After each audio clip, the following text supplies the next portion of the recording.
Ooh, look at my new mount. Look at my new mount. I did all the stables quests Mm-hmm. in my garrison, and I got this pig. Oh, yeah. Oinky, oinky. Look at how silly his little legs look when he runs. Oh, he's so cute. I like him a lot. That's Look at the little legs go. Look at his little legs. All right, so we're going to go to Fairless. And I like Fairless because it's run by Torin, and I really like Torin. I kind of am upset that we made trolls because I love the new Torin models so much. They're so cute. I've never liked Torrens. Stop talking to me immediately. We are not friends. And why would anyone send you a message of moos when you don't even like Torrens, you traitor? I don't like the way they look. Let me guess, you also enjoy playing a Gnome Alliance character. No, Yeah, not at all. that's basically the same thing when you say you don't like Torrens. I'm done with you. Though at my sister's wedding, they did do the electric slide, and I don't know why, but it made me think of you. That's because Torrens danced the electric slide. Oh my god, this is the best. Okay, what's the fastest way to get to Fairless? I'm looking. Hang on. Fairless is down here. And I think the best way to do it would be to go through Desolus. Do you have a flight path to Thunk's abode? Yeah, girl. I'm gonna go there. You go there. And we're gonna like have one of those National Geographic safari episodes where we just start flying and running. running and running. Come on, you gotta do the background. Is that the Black Eyed Peas? Yes. Recognize. Peas. Recognize. Okay, so hilarious story. Yesterday, so my cats are on a diet. I think I told you this. My cats are on a diet because they're like, Kieran is literally so fat. It's shocking. Like, she's got to be like 4 kibbles away from cat diabetes. Like, I'm telling you, she's so fat. I don't even know how it happened. I was ashamed. How old is she again? She's like 4. She's like, not bad. No, it's bad. She's so fat. So after like I picked her up one time and was like, holy crap, you're like 47 pounds and you're a cat. What is this? I was like, okay, so they're going on a diet. So I've been feeding them like 3 times a day, and I've been feeding them like half wet, half dry, and they're getting like very limited calories because all of them are friggin' fat asses. So I was very concerned about like cat riots, like lacerations that would require like minor first aid. Like I was really thinking that it was going to be like after a hockey game or something in my house. But it's actually been going pretty well. Like they're all okay with the diet situation, mostly because I think they get better food than like gorging themselves on kibble all day. They're getting wet food 3 times a day, and I think they're just all about that. And so I go to give the cats breakfast yesterday. I wake up, I make myself a cup of coffee. I go get the bowl and the kibble and the food to mix everything up. And like 4 of my cats. Oh yeah, guys, I have 5 cats now. We'll talk about that in a minute. 4 out of 5 cats are like sitting under me, mewing at me, mew mew mew. No. And so Arthas gets fed in the bathroom because he has this weird paranoia that everybody's gonna eat his food. So if you feed him with the other cats, he eats it in like 1 bite. It's almost impressive, but it's also like you need to digest your food some. So he eats in the bathroom, and then I come back and there's still no Kieran. Like there's a Ninja, there's a Leroy. There's a friggin' Mara, and then Arthas is in the bathroom, no Kieran anywhere. So I give them their food, and I have the last thing of food in my hand. I go through every room in my house calling her, making like cat calling noises. I cannot find her anywhere. I spend like 15 minutes looking for her, so I call Nick, and I'm like, Nick, did you see Kieran this morning? Like, did you physically, like, eyes on her this morning? He's like, I mean, I wasn't looking for her, but I mean... I don't know. And I'm like, I think she ran away. And he's like, what do you mean she ran away? She doesn't go outside. I'm like, I think she got outside and I think she ran away. And he's like, how in the world would she even do that? I'm like, I don't know, Nick, but she's not in the house. I think she ran away. So I've looked everywhere. I literally looked in the basement, like everywhere I could think of to find this cat. Like I said, there's food, and she's normally the first one that's like, and like she wasn't even coming for breakfast. Like, what is this travesty? So I literally call the Humane Society, and I'm on the phone with the Humane Society. The woman answers the phone. Is like, hello, Humane Society. And Karen comes walking around the corner, all sleepy-eyed and derpy-looking, yawning. She was freaking comatose, passed out somewhere, and like missed breakfast. Like that's the state of how fat my cats are. If they miss breakfast, I think they're gone forever. If If they're not at the dinner table, there's something wrong. Yeah, she ended up not showing up for dinner on time either, and I found out she's been sleeping in the back of Nick's closet. She must like it in there because it's like cool and dark and cave-like. Super but comfy. freaking A, man. Like I was so worried about her, and she was like sleeping because she missed food. I mean, what the heck that's like me missing food. Yeah, I've got a cat like that. That he's like 16 pounds and he does not miss any Are you talking meal. about Jerry? Yeah. Well, Jerry. Jerry. Which her cat's name is Gary, guys. Like I just like I want the record to say her cat's name is Gary, but for some reason you call him Jerry, and he's all about it. And it just reminds me so much of Parks and Recreations, because there's the one guy that's like, he's like a fat guy, and no one really likes him, and they all pick on him, and his name's Jerry. So like the fact that your cat will only come to Jerry, and if there's food involved, is just, it's too much for me. I can't. His eye cleared up, by the way. Really? Yeah, it's I'm like so happy. normal again now. It's crazy because it was like that for like 6 months, and then he started losing weight. Like he's lost a couple pounds now. I don't know how or why, but he's losing weight, and his eye just cleared up on its own. Awesome. I was like, holy crap, man. Gary, or Jerry, aka Gary, Yeah. got an eye injury. He got cut in the ghetto. Mm-hmm. And it was really sad, and his little eye was all cloudy, and the vet told Sarah that it was never going to get better. Yeah. And then, screw you, vet. It's better now. Take that, vet. He gave me some cream, and I, like, used all of the cream on the eye, and he was right. Like, it didn't help at all, but magically, I guess Jerry was like, I just got freaking coffee in my eye. What? You heard me. Did you just get coffee in your eye? Yeah, and I just tried to like clean it off, and I made it worse. How does that even happen? I like kind of breathed into my coffee cup, and it dropleted up onto me. All up in my eyes. All up in my... Gary is the funniest cat because you can't just pet him. He's not happy unless he's rubbing his juices on you. No. Like, he's got to have his mouth open and like cheek all like gums on you, you, or he wants his he puts his open eye on you. It's the weirdest. Yes, he's so weird. He's a really strange cat. He really is.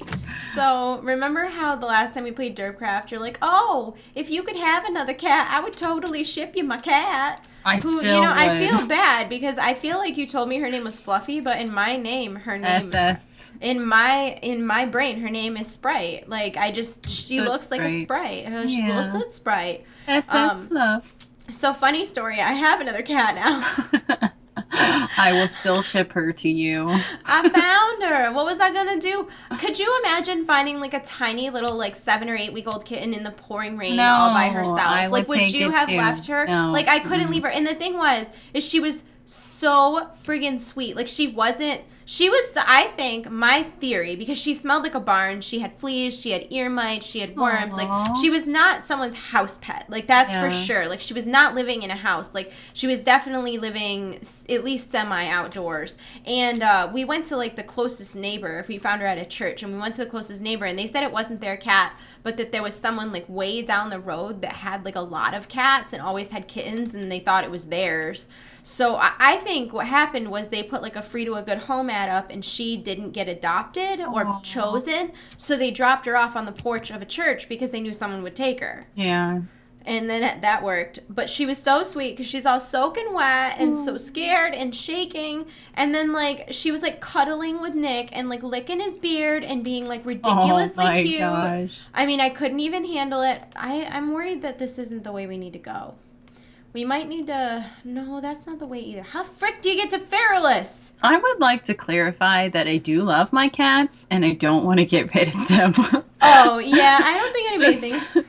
Just so everyone knows, when Danielle came to visit me a while ago, my cat fell in love with her, and she would not leave her alone. It's crazy, too, because, like, even Trish was shocked. She was like, no, that cat doesn't like anybody. That cat hides from everyone, and literally, like, we were sitting in my guest bedroom. It was the best thing, because you're like, I have another cat, and you won't even see her the whole time you're here. And it wasn't 30 seconds, and that little troll peeked her head around the corner like, hi. You talking about me? You're definitely talking about me, but I'm right here. Oh, yeah. So, yes, I do love my cat, but I totally would give it to Danielle because she is My like, she cats are treats her so animals so spoiled. well. It's ridiculous. Like, it's funny. I worked at a humane society for a while, and when I worked at a humane society, I was actually a canine behaviorist. Like, when the dogs would come in, I would do all of these behavior tests on them to determine. We actually did like a color coding system where, depending on how they reacted to each test, they were categorized in a different color. And then when somebody came in as a potential adopter, they would fill out a survey about their lifestyle and their activity level and all these things, and it would help them match up with a dog that would fit their lifestyle really well. It was meant to try to reduce people coming in and being like, oh, that was so cute, and that dog being like crazy and hyper and just not the right dog for them at all. And that was a thing that I did for a while, which I really enjoyed.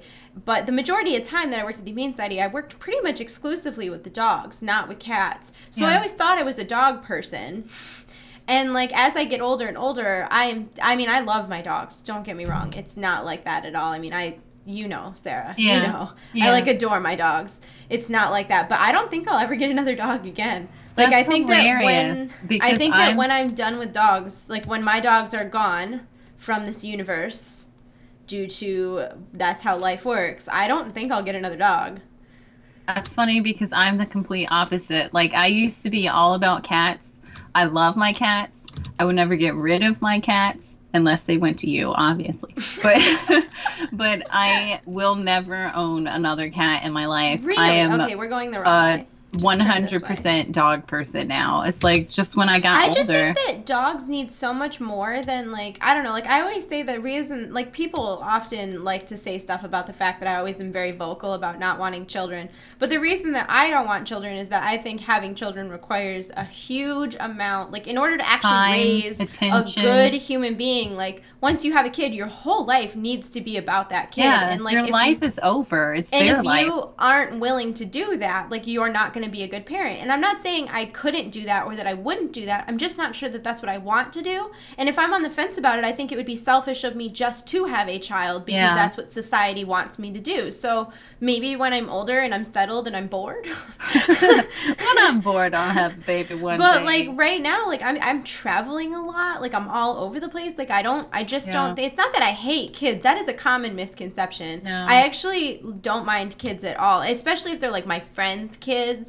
Like I'm at the age where a lot of my friends have kids. Like I love Caden. Oh my god, I adore Caden. Trisha's baby. Yeah. And like my friend Megan has a baby who I swear to God, if I ever considered kidnapping someone, it would be her. Like she's so freaking cute. I just can't deal with her. I love her. So it's not that I like hate children. It's not that. It's just that like I think that a lot of parents these days are not good parents. Yeah, like I think they don't that pay enough attention to their children. People don't weigh parenthood as the enormous responsibility that it is. It's just like, oh, we'll just have a kid. That's what people do. And I don't think it should be something that's just what people do. I think it should be really thought out and planned. And I understand that like unplanned things happen, but like you need to still be a good parent and not just give your kid an iPad and free reign of the internet. It really is. It's when you have a kid, it's not your life anymore. Your life does not exist. It's supposed to revolve around your child.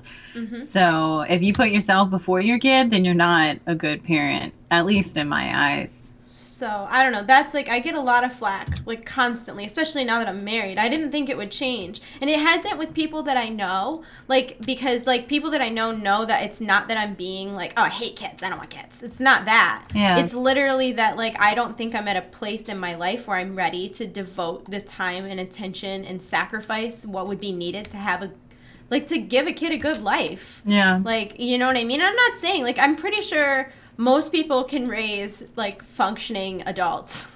Like obviously that is not that hard, but if I had a kid, like I would want them to be smart and a good person and a contributing member of society. I'd want them to have a firm grasp on right from wrong. I would want them to make the right choices even when they're hard. Like I don't know, like those are the types of things my dad taught me, and like I wouldn't be happy with myself as a parent if I didn't instill those things in my own child. I don't know. It's not out of the question. It's not like I'm like, oh, I'm never having children. But like, I'm 26 now, and I would say like I wouldn't want to have kids until I was like mid-30s. Ain't nothing wrong with that. kind of old to have kids, but I don't know. There's nothing wrong with that. It actually, I think it's been proven that it's healthier for the woman on the woman's body, like less straining. I know that like once you hit a certain age, like it is like mid-30s. It's somewhere in the mid-30s where they recommend not having kids because they're at higher risks for things. The children, yeah. I don't know. Whatever. I don't know how we got in this topic. Anyways, when my dogs are gone, I'm just going to have 47 cats. How do we even talk about these I just feel like I'm a better cat owner than I am a dog owner. Like, I'm lazy. Like, I don't want to always take my dogs for walks. I'm like, oh, but come on, going outside. Do we have to? Going to the dog park. Do we have to socialize? Yeah, like I actually, if all of my dogs were like Violet, I would definitely get 1,000,000 dogs. But like most dogs are not as awesome as Violet. Yeah. No offense to other dogs, but Violet's so awesome. Like you guys don't even know.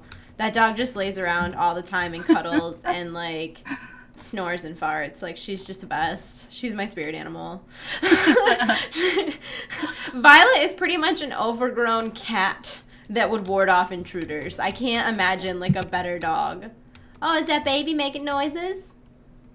Oh, we lost Chiib. Making noises? No, I just muted the mic for a second.